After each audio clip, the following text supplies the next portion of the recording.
5 পদে নতুন নিয়োগ বিজ্ঞপ্তি প্রকাশ করেছে। চলুন দেখে নেওয়া যাক কোন কোন পদে কতজন লোক নিয়োগ করা আছে, কিভাবে আবেদন করবেন, আবেদনের সময়সীমা।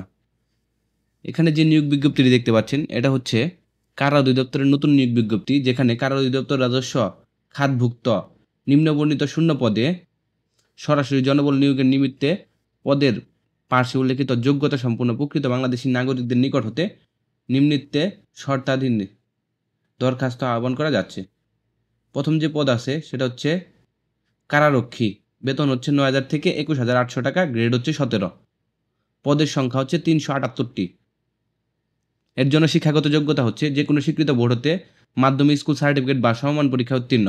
ন্যূনতম শারীরিক যোগ্যতা উচ্চতা ন্যূনতম 1.67 মিটার পুরুষ, বুকের মাপ পুরুষ ন্যূনতম 81.28 সেন্টিমিটার, ওজন পুরুষ ন্যূনতম 52 কেজি। বৈবাহিক অবস্থা প্রার্থীকে অবশ্যই অবিবাহিত হতে হবে। মহিলা কারারক্ষী, বেতন স্কেল হচ্ছে 9,000 থেকে 21,800 টাকা, গ্রেড হচ্ছে 17, পদের সংখ্যা হচ্ছে 127টি।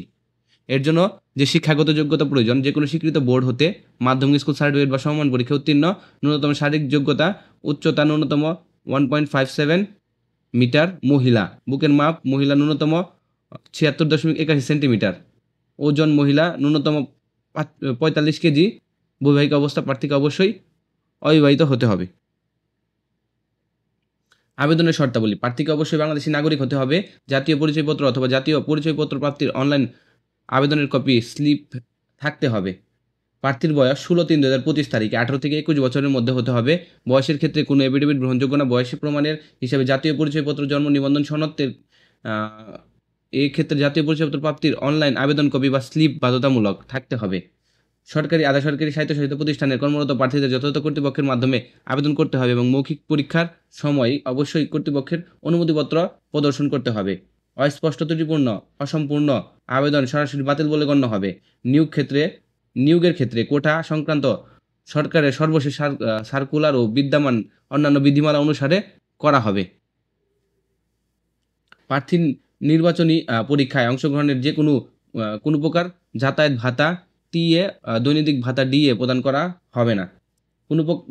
কোনো প্রকার কারণ দর্শানোর ব্যতীতে নিয়োগকারী কর্তৃপক্ষ নিয়োগ কার্যক্রমের আংশিক অথবা সম্পূর্ণ পরিবর্তন বাতিল করতে পারবে। এই নিয়োগের ক্ষেত্রে নিয়োগকারী কর্তৃপক্ষের সিদ্ধান্তই চূড়ান্ত বলে গণ্য হবে। এই বিষয়ে কোনো প্রকার আপত্তি গ্রহণ হবে না। কর্তৃপক্ষ বিজ্ঞপ্তিতে বর্ণিত পদের সংখ্যা হ্রাস বৃদ্ধি ক্ষমতা সংরক্ষণ করে। এই নিয়োগ বিজ্ঞপ্তি সংক্রান্ত যে কোনো পরিবর্তন সংশোধন কারা অধিদপ্তর নিজস্ব